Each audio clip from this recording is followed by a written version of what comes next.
she definitely knows that she's different, and she takes it seriously.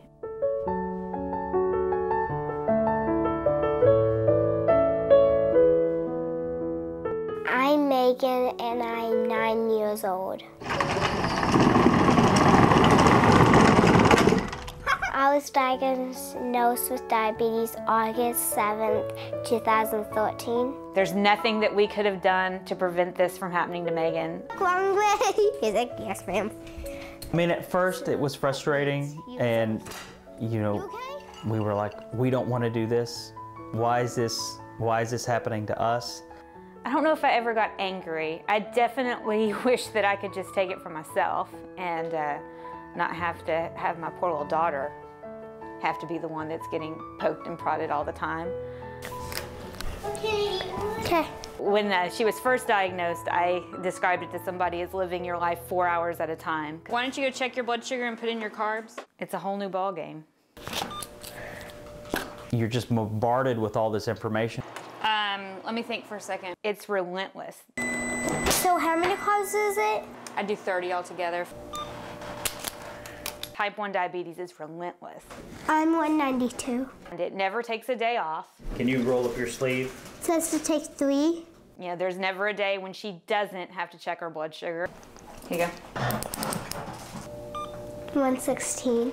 You can't cheat it. You can't cheat diabetes. You can't lie about it because it's all going to come out in the numbers. From the very beginning, to approach this as something that that she's capable of handling, you know, both from a like a self-esteem perspective, but we've always tried to be very positive. And it kind of worried me a little bit about how her life would go. But when I saw her doing her own injections, it just made me feel a little better. So I just stuck it in like that? Yep.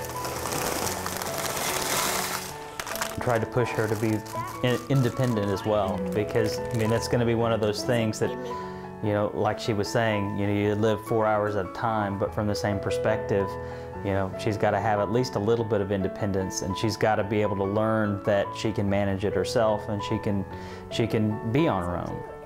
So that's one thing that we've tried to push real hard with everything. Type 1 diabetes can really happen to anyone, and it catches you off guard. You don't see it coming. And you know, you may not have a family history, you may not know a lot about it, but it might happen.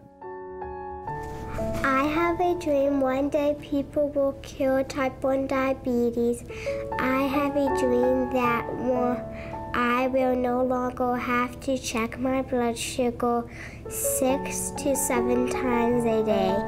I also dream that I won't have to inject Humalog before every meal and Lantus every night before bed.